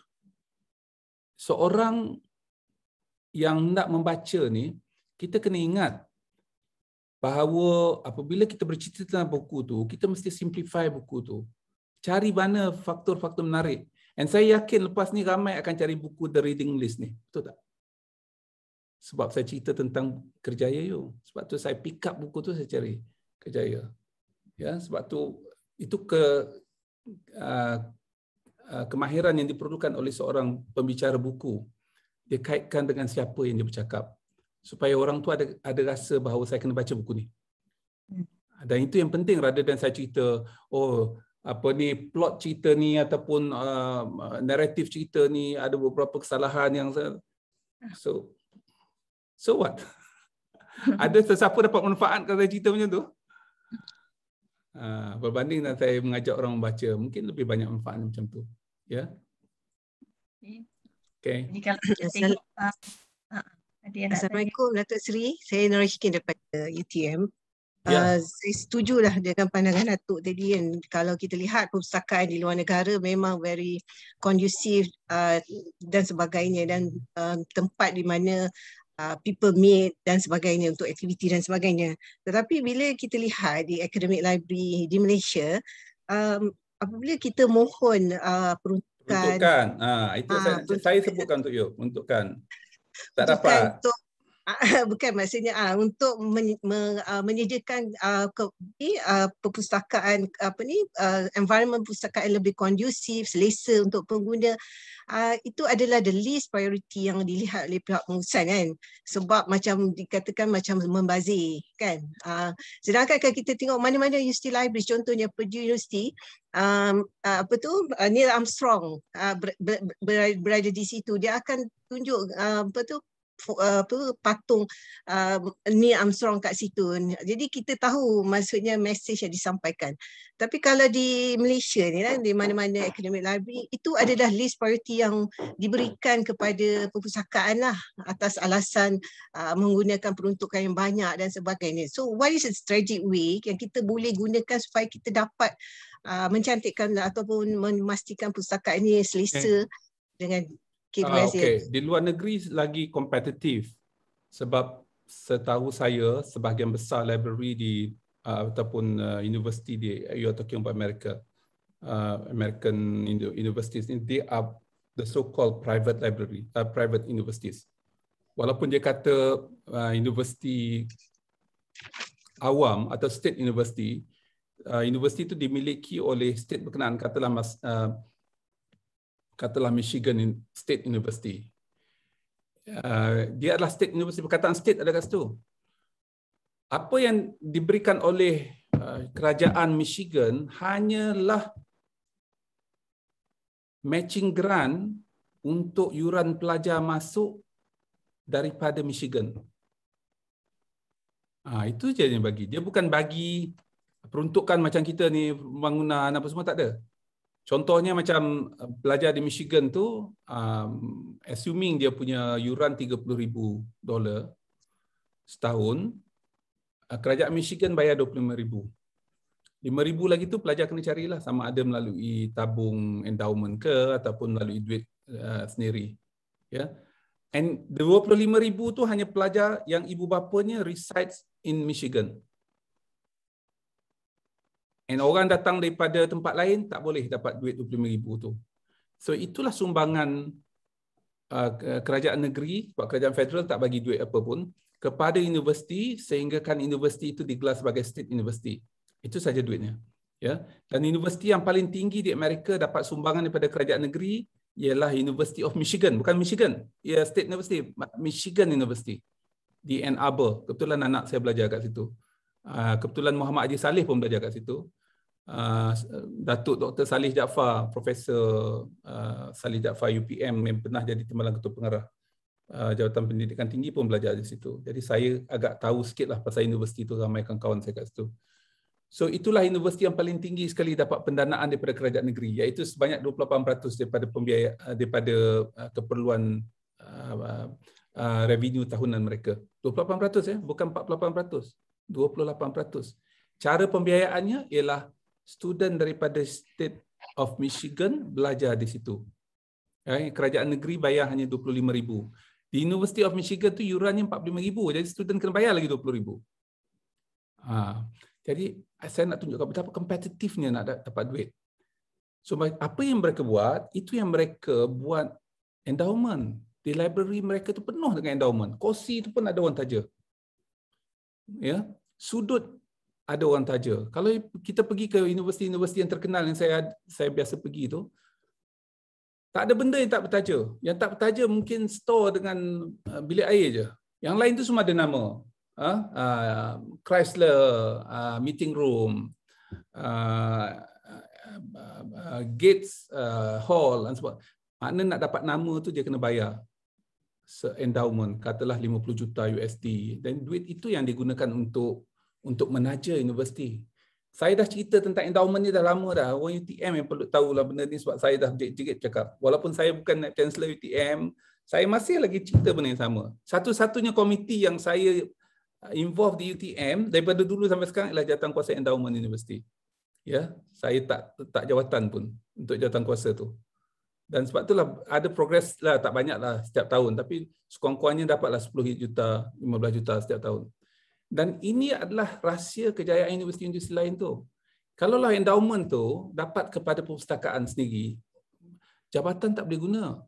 Fakulti lain tak boleh guna perpustakaan tu sebab you dapatkan duit tu. Dikatalah contohnya nak buat perabot baru. Jadi buat cantik-cantik satu ruang baru, you advertise. Kita nak buat advertisement untuk endowment satu ruang meeting ataupun satu ruang membaca di library. Ya, jadi kita bagi tahu siapa yang nak ini, kita bagi option antara 2 juta ke 5 juta. Jadi dengan duit 5 juta tu tadi, kita gunakan proceed daripada investment yang 3%, 4% setahun tu. Dapatlah you 40,000, 100,000 sebulan, setahun. Satu ruang. Katalah you ada 30 ruang.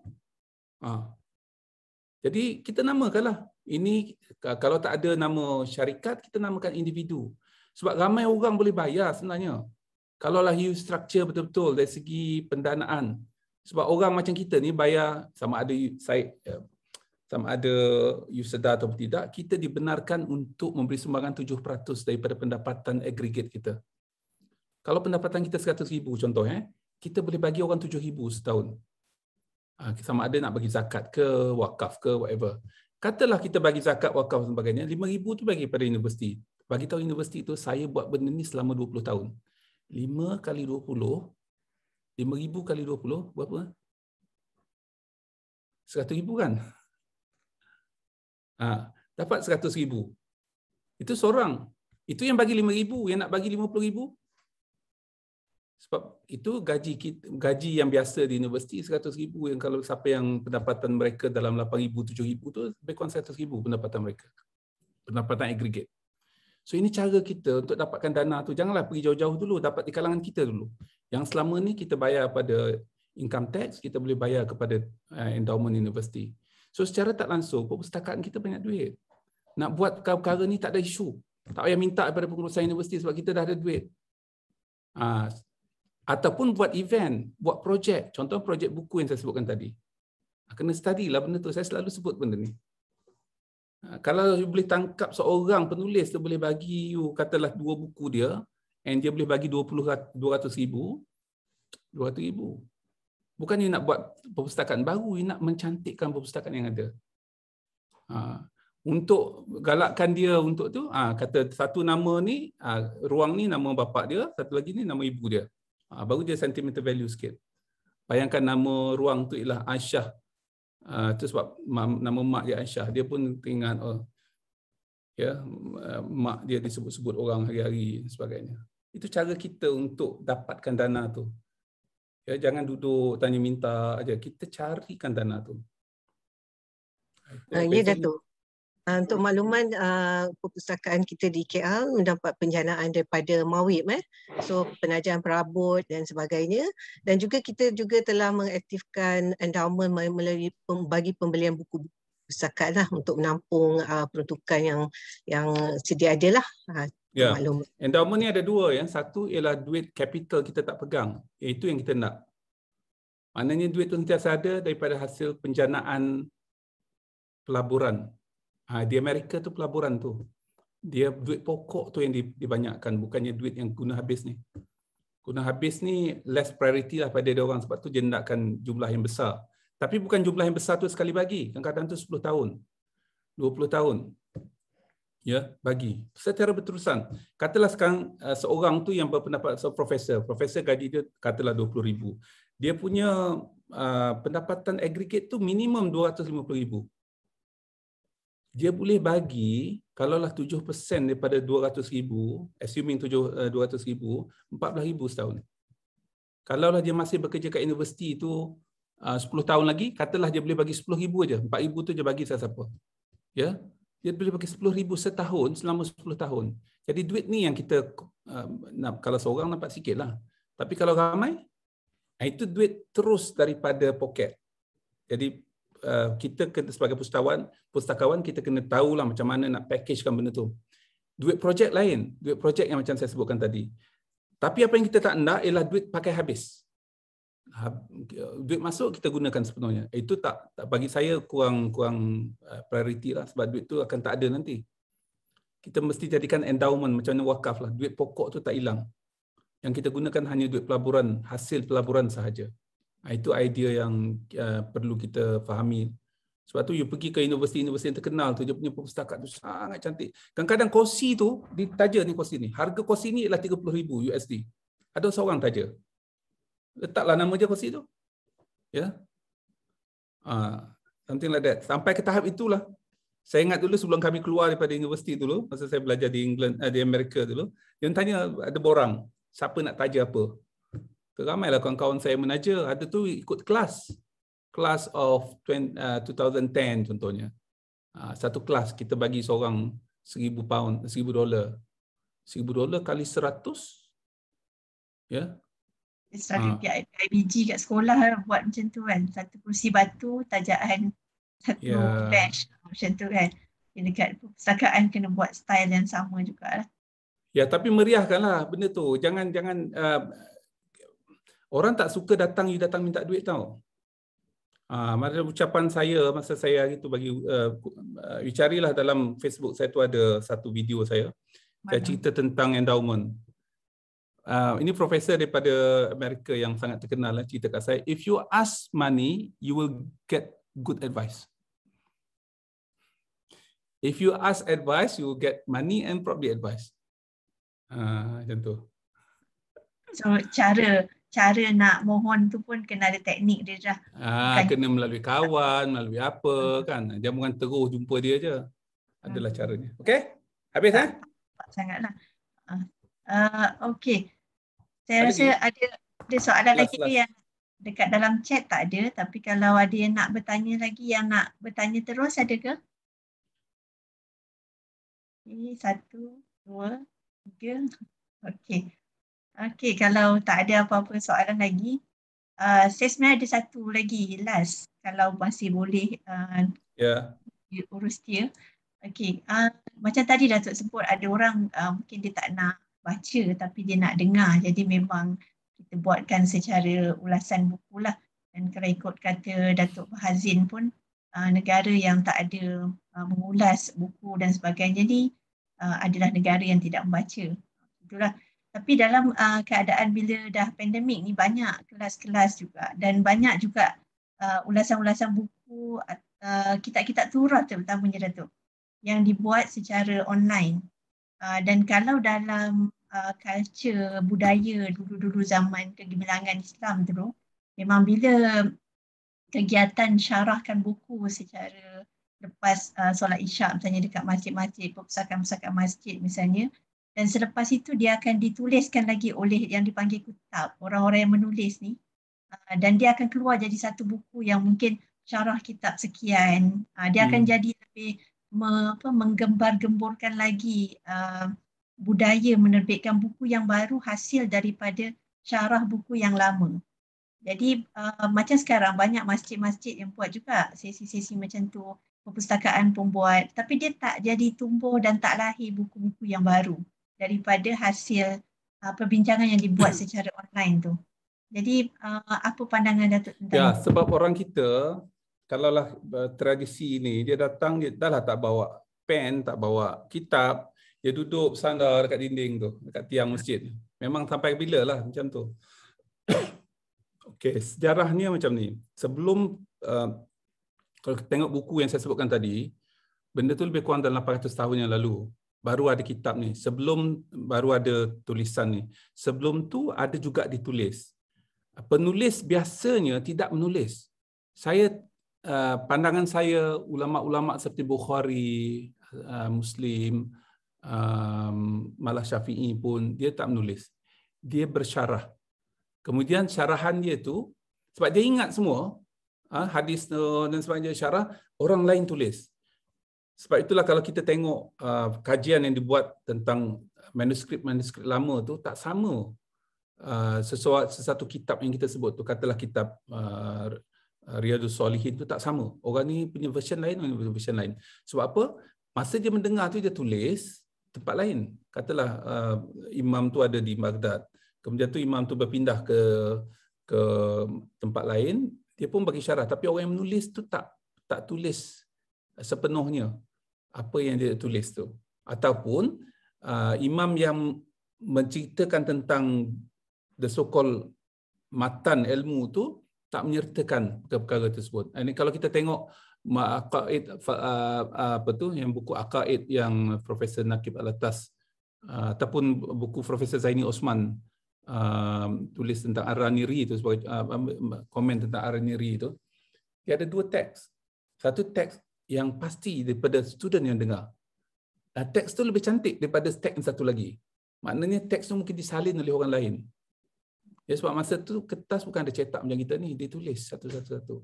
Ya, penulis yang menulis sebagai seorang pelajar tu, sebab dia dengar guru tu cakap, dia tulis lagi betul. Istilah-istilah yang dia gunakan ataupun dia punya spelling tu lebih betul berbanding dengan spelling yang lain. Jadi apa yang saya sebutkan, selagi proses itu tak berlaku, orang kita akan melihat apa yang anggap sebagai yang disampaikan itu mesti dibaca betul-betul dan bersama dengan guru itu dalam konteks yang sangat pasif lah. Dia dengar aja, dia tak turut menulis. Dan guru pun bukan orang yang menulis buku tu. Itu isunya. Yang dulu tu lain, kita mendengar guru tu yang menulis. Jadi dia akan bacakan balik. Okey, apa yang saya ajar semalam? Okey, orang baca, salah tu, baiki. Itu sebabnya kalau dalam manuskrip lama tu kita dapati ada pembaikan-pembaikan. Sebab bila dia ajar balik pada hari kedua tu, sebelum kita mulakan pengajaran baru hari ini, semalam saya ajar apa? Baca. Okey, ada kesalahan. Ini ayat tu bukan ayat dalam surah Al-Baqarah, itu surah Ali Imran, kesian. Ya, contohnya lah. Tradisi tu memang tak ada lagi lah macam tu. Yang ada sekarang adalah buku lama yang kita baca oleh orang lain dan didengar oleh anak murid yang lain. Wallahualam. Cerita pasal buku pula ni. Ya. Okey, terima kasih Datuk. Okey, jadi banyak saya rasa daripada apa-apa yang telah disampaikan ni ada banyak. Cuma sebelum penutup, kalau dah tak ada soalan-soalan lain ni nampaknya, mungkin Datuk Seri boleh bagi kesimpulan daripada apa yang telah disampaikan dari awal dari Datuk Seri. Saya fikir finally lah, saya fikir pustakawan kena ada naratif baru lah. Dan naratif yang saya cadangkan ialah tempat high level meeting, where people meet and greeting each other, reading books and sharing. Kita nak cari tempat bagaimana yang the reading list place, yang mana orang datang situ untuk cerita apa yang dia baca dan apalah selepas ni saya baca apa.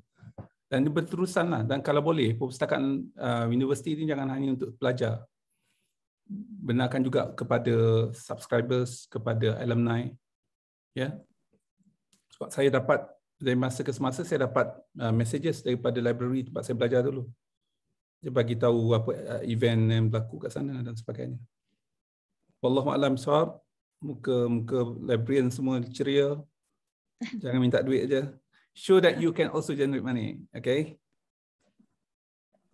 Okay. Jadi saya rasa banyak dah yang diberikan oleh Datuk Seri tadi. Macam yang disebut tadi, kita Datuk Seri sebagai orang pakar air kan. Jadi yang disebut awal tadi, air kalau kita nak, kita kena cedok lah. Kalau macam dulu dengan perigi. Kalau sekarang dengan pipe air ni, macam mana pun kita nak air, kita kena buka kepala pilih tu. Kalau kita tak buka, kita tak akan dapat air lah.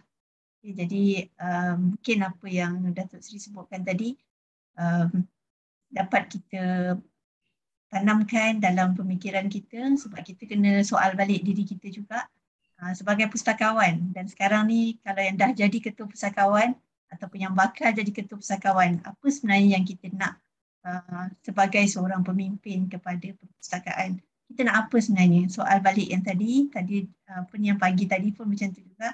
Kita nak apa sebenarnya dan kenapa kita nak? Okey, dan kalau itu dapat kita jawab dan macam sekarang bila topiknya yang berkaitan dengan sebagai kepimpinan dekat academic leadership, dan bila dikaitkan pula dengan buku, dan kita boleh dengar sebagai seorang Datuk Seri Zaini Ujang bukannya pustakawan dan bukannya seorang pemimpin perpustakaan, tapi adalah seorang pembaca yang sangat menghargai perpustakaan. Jadi sebagai orang yang menerajui perpustakaan, itulah yang kita kena dampingi pembaca-pembaca yang memang orang-orang yang memang dekat ni, supaya kita tahu apa yang dikehendaki dan kita betul-betul dapat memenuhi sebagaimana kehendak pembaca-pembaca yang sukakan perpustakaan ni lah. Jadi insyaAllah saya percaya daripada apa yang telah disampaikan tadi, ada banyak idea-idea mungkin yang dah pun dihadamkan, mungkin dah terfikir macam-macam. Jadi insyaAllah kita cuba untuk realisasikan. Memang mencabar, sebab kalau tak mencabar dia tak ada naik turunnya dalam hidup. Okay, jadi insyaAllah kita cuba usahakan bersama-sama. Jadi terima kasih banyak-banyak Datuk Seri atas perkongsian ni. Kita harap semuanya dapat manfaat.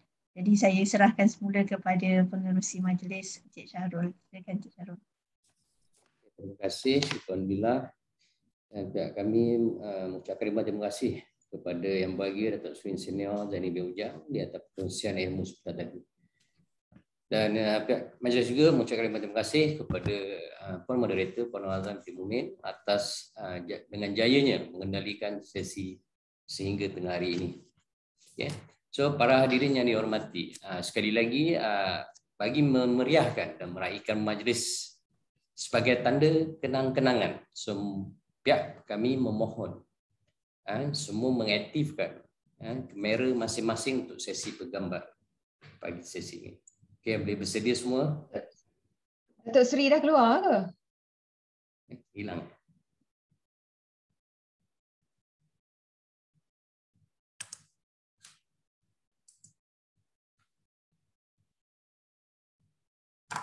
Okey, tak apa. Okey, 1, 2, 3. Okey, lagi sekali thumbs up untuk sesi kali ini. 1, 2, 3. Okey, terima kasih. Terima kasih atas kerjasama yang bagi Datuk Seri, tuan-tuan dan puan-puan semua. Okey, syukur alhamdulillah, masa menunjukkan 12.30 tengah hari. Okey, dan program ini akan berhenti seketika bagi ruang kepada sesi rehat dan rawat, makan tengah hari dan solat zuhur. So sebelum itu, pihak peringatan kepada para peserta, pihak jawatankuasa program telah menyediakan borang penilaian bagi sesi dan pertama dan kedua di ruangan chat. Okey, so mohon para peserta mengisi sekarang. Okey, sebelum kita berehat. Okey, sesi seterusnya akan bersambung semula pada jam 2 petang. Dan pihak majlis membawakan forum pengurusan dan peranan perpustakaan Universiti Awam bertema peranan perpustakaan Universiti Awam menjelang tahun 2030.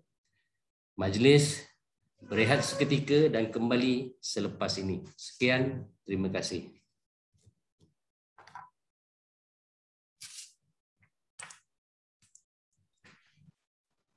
Assalamualaikum, terima kasih.